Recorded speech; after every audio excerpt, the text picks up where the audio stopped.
आचार्य सुखदेव जी कहते हैं, राजन हम लोग गृहस्थ में रहते हैं, अनजाने में हमसे कई पाप हो जाते हैं। हम खेती करते हैं, रोटी बनाते हैं, अन्न काम करते हैं, तो अन्न काम करते समय कई प्रकार के अपराध हो जाते हैं। तो 5 प्रकार के यज्ञ ये कौन कौन से हैं? पहले जब माताएं बहनें रोटी बनाती हैं तो पहली रोटी गैया को निकाल दें। पहली रोटी गैया के लिए निकाल दें, ये पहला यज्ञ है, और वो गैया को खिला दें। ये गृहस्थों के लिए है। दूसरे, रोटी के छोटे छोटे टुकड़े बना करके उसमें घी चीनी मिला करके अग्नि को भोग लगाना, और कुछ उसमें से ले करके जहां बहुत सारी चींटियां होती हैं उनको वहां डाल करके आए, ये भी एक है। तीसरे, आप कोई भी दाना लेकर के अपने छत पर डाल दें, अपने आंगन में डाल दें, ताकि जो पक्षी हैं वो आकर के उनको ग्रहण करें, ये भी यज्ञ है। यज्ञ के समान है ये चीजें जो हम आपको बता रहे हैं, सुखदेव जी महाराज बता रहे हैं। आटे की छोटी छोटी गोली लेकर के जहां जलाशय होते हैं, जहां जीव रहते हैं जल में, उन जीवों को भोजन कराएं। ये 5 प्रकार के यज्ञ अगर गृहस्थ करता है तो उसके जीवन में जितनी गलतियां होती हैं सब क्षमा हो जाती है। ये डेली करना चाहिए, रोज का काम है। हम लोग भोजन करते हैं, भोजन सबके यहाँ बनता है, तो पहली रोटी निकाल करके गैया को खिला, यज्ञ के समान फल मिलेगा। क्योंकि गैया गौमय बसते लक्ष्मी, गैया में सभी देवताओं का वास है। जितने देवता हैं 33 करोड़ सब गैया के अंदर है। एक रोटी के खिलाने से जितने देवता हैं सभी को भोग लग जाता है। श्री सुखदेव जी महाराज ने बड़ी सुंदर और पावन कथा सुनाई। केचित् केवलया भक्त्या वासुदेव पराजना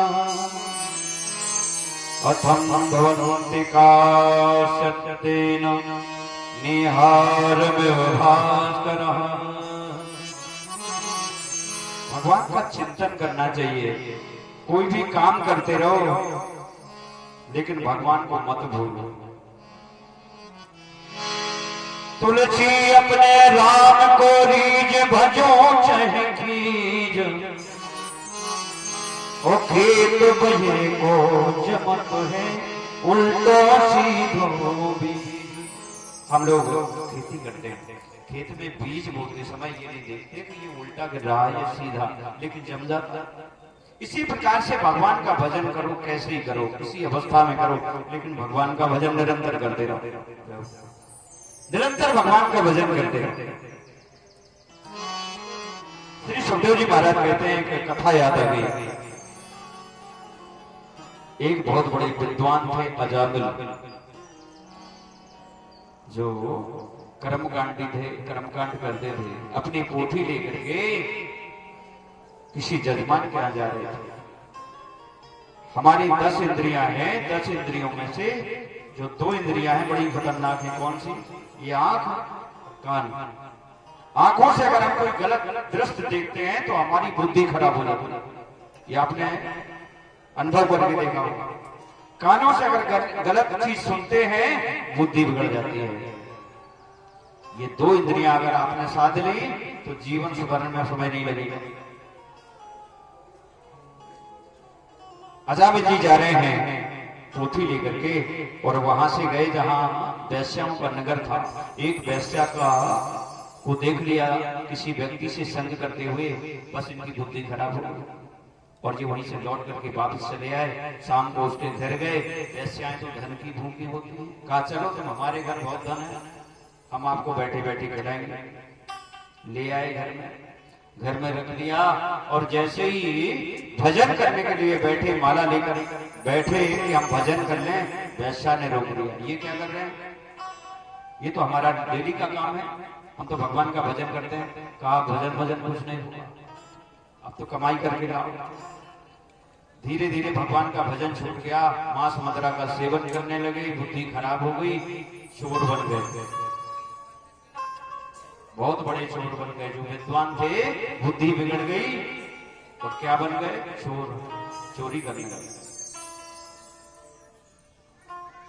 जब बुद्धि खराब होती है तो समय नहीं लगता, यह भी भगवान की कृपा से होता है। बुद्धि खराब होगी। एक दिन क्या होगा, अयोध्या से वृंदावन की ओर संत जा रहे थे और ये अजामिल का नगर कहां है?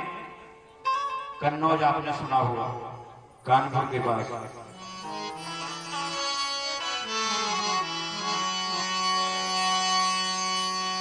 कन्नौज नगर अति ही विशाल प्राचीन समय कहलाता था। कालिंदी और सुरसरिता का तट जल पावन लहराता।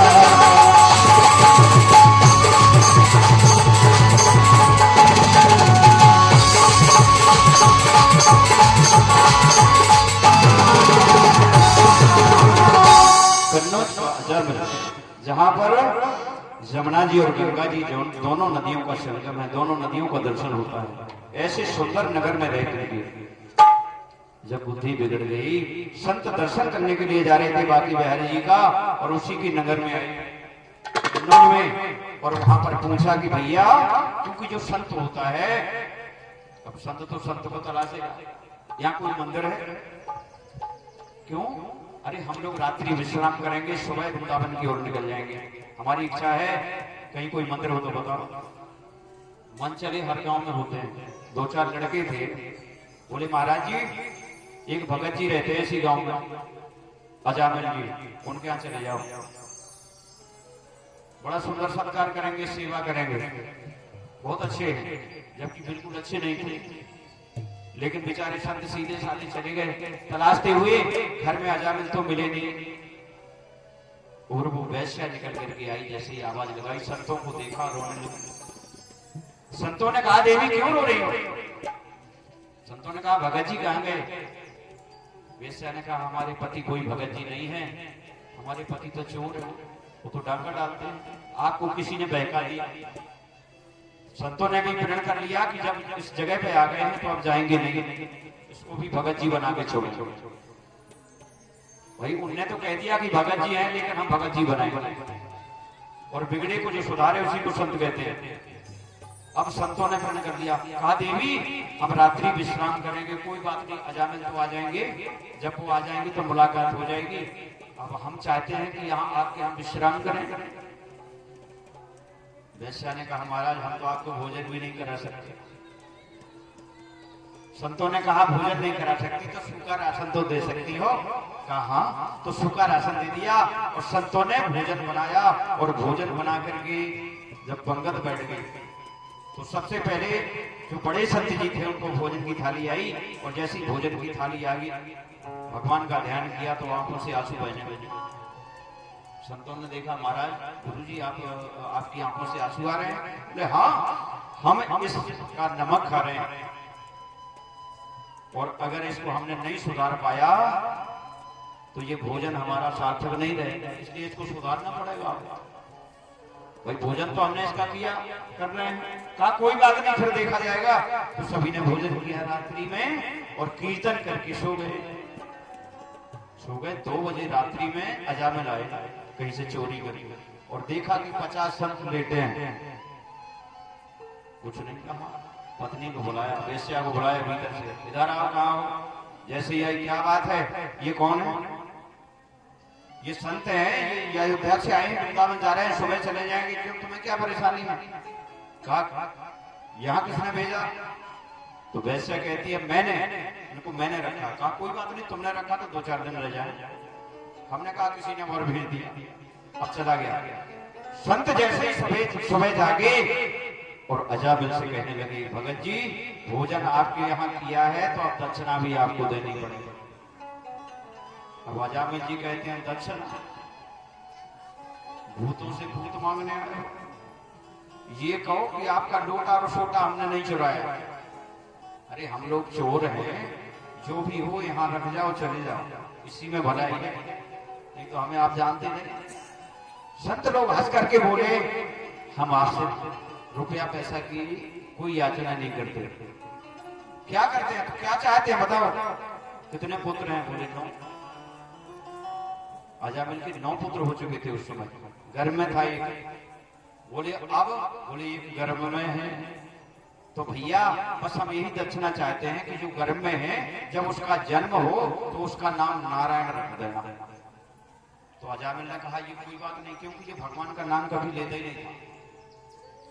तो संतों ने कहा कम से कम ये अपने पुत्र का नाम लेगा तो तुलसी अपने राम को रीझ भजो जाए, कैसे ही ना कैसे ही भगवान का नाम आ जाए। पहले लोग बहुत अच्छे नाम रखते थे, राम जी, कन्हैया लाल जी, लेकिन अब भी पुराने नाम लुप्त हो गए। अब तो बहुत शॉर्ट में, जमाना ही शॉर्ट का है, शॉर्ट में नाम रखने लगे। कौन राम जी श्याम जी कह के पुकारे। समय आया, संत तो चले गए वृंदावन की ओर, गाते भजन, भजन को गाते हुए संत वृंदावन की ओर निकल गए।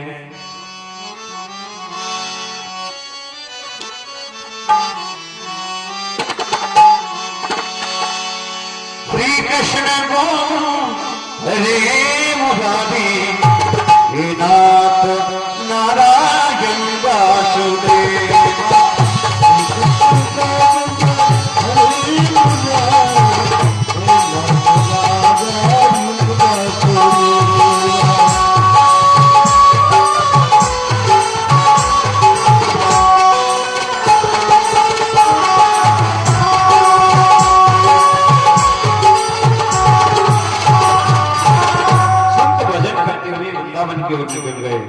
जैसे ही पुत्र का जन्म हुआ अजामिल के यहाँ, तो उस पुत्र का नाम नारायण रख दिया। कहा संत जी कह करके गए थे नारायण नाम रख दिया। और उसी अंतिम संतान को हम आप भी प्यार करते हैं। जो छोटा बालक होता है उसमें ज्यादा स्नेह रहता है। अंतिम संतान पतित की जब एक पुत्र रूप में आया था, नारायण नाम रखा उसका, और जिसने उद्धार कराया था।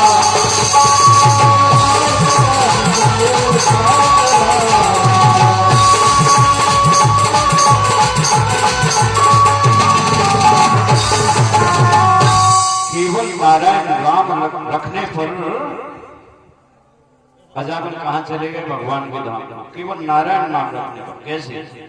जब ये मरने लगा और मरते समय अपने छोटे पुत्र को बुलाया। जैसे ही यमदूत पहुंचे उसके सामने खड़े हो गए, कहने लगे नारायण हमें बचाओ, ये हमें ले जा रहे हैं। तो बुलाया तो अपने पुत्र को, और जैसे ही भगवान के कानों में आवाज गई तो भगवान ने अपने पार्षद भेज दी, जाओ हमारा भक्त में पुकार रहा है। यहां जैसे ही नारायण के पार्षद आए, अब नारायण के पार्षद और यमदूतों में लड़ाई होने लगी। यमदूत कहते हैं हम लेकर के जाएंगे, और नारायण के पार्षद कहते हैं इसको हम लेकर के जाएंगे। इसने अंत में नारायण का नाम लिया है। यमदूत कहते हैं जीवन पर्यंत इसने पाप कर्म किए हैं, इसको हम लेकर के जाएंगे, हमारे महाराज का हुक्म है। दोनों में लड़ाई थम गई। अंत में ले कौन गया? नारायण के पार्षद। और जब नारायण के पार्षद इसको लेकर के पहुंचे और यमदूत यमपुरी में यमराज के पास पहुंचे, तो कहने लगे महाराज हम जानते थे कि आप सबसे बड़े राजा हैं, लेकिन आपसे ही बड़े कोई है। कहना क्या चाहते हो? यमराज ने कहा अरे आपने हमें भेज दिया, वहां से नारायण के पार्षद आ गए और वो उस पापी को ले गए। क्यों? क्योंकि उसने अपने बालक का नाम लिया नारायण, इसलिए लेके चले गए। उसी समय यमराज की आंखों से आंसू बहने लगे। यमदूतों ने पूछा महाराज आप रो रहे हैं? बोले हाँ। आप लोग कभी कभी पूछते थे कि आप भजन किसका करते हैं? हम जिसका भजन करते हैं वो नारायण भगवान का, उनके पार्षदों का दर्शन आपको हो गया, आपका सौभाग्य है। उनका तो दर्शन भी दुर्लभ है और आप उनका दर्शन करके आए हैं, तो केवल नारायण नाम लेकर के उसका उद्धार हो गया और सतगति मिल गई और विमान में बैठ करके भगवान के परम धाम को चला गया।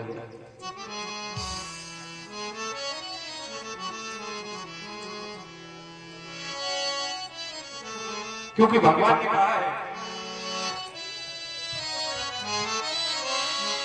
ईश्वर ने कहा वेद में यह जो नाम हमारा लेता है मैं उसे कृतार्थ कर देता, सुरधाम को प्राप्त कर देता है।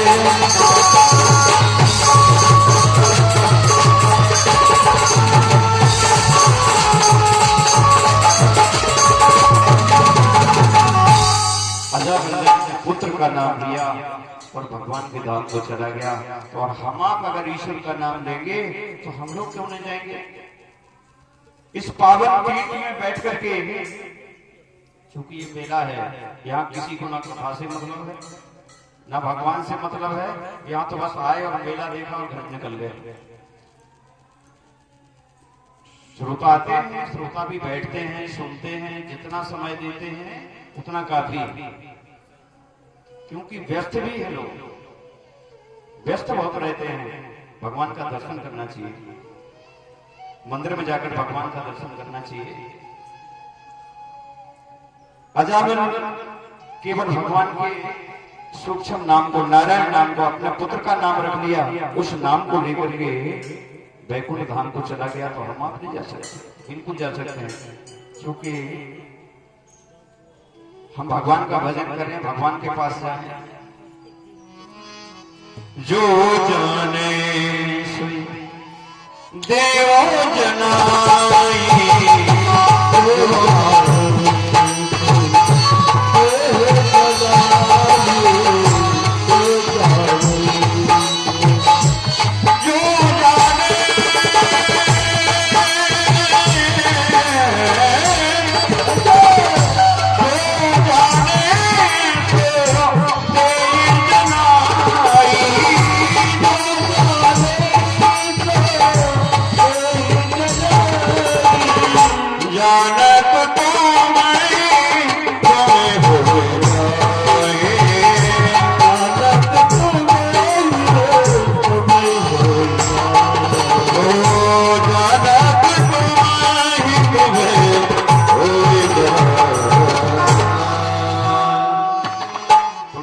ने कहा है, राम एकता पसती तारी नाम कोट खल कुमत सुधारी। सबरी किसी कॉलेज में नहीं पढ़ी थी, केवल भगवान का नाम लेती थी। ये आस्था थी, गुरुजी के वचनों पर विश्वास था कि भगवान हमारे यहाँ आएंगे। बस केवल इसी आशा से कि किसी ना किसी दिन भगवान हमारे यहाँ आएंगे। भगवान के भजन में मस्त रहती थी, रास्ता को साफ करती थी। भगवान तो जरूर आएंगे, हमारे गुरुजी कह गए भी गए।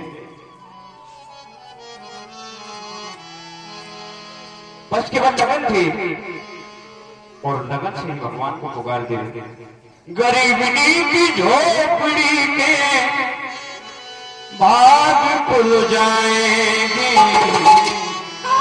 बोल बोल कागा मेरे राम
राम नाम में बड़ी शक्ति है। केवल राम का नाम ही लेकर के अगर हम आप नहीं पढ़े लिखे हैं कोई बात नहीं, वेद शास्त्रों का अध्ययन नहीं है कोई बात नहीं, केवल भगवान का नाम श्री राम लेते रहें, हमारा उद्धार हो जाएगा। आइए अब समय हो चुका है, भगवान की पावन आरती का दर्शन करें। रात्रि के समय 7 बजे से लीला का आनंद लें, जिसमें मुनि आगमन, ताड़का वध, अहिल्या उद्धार का इस प्रसंग का आप लोग दर्शन करें। 7 बजे से 10:30 बजे। ज्यादा समय भी आपको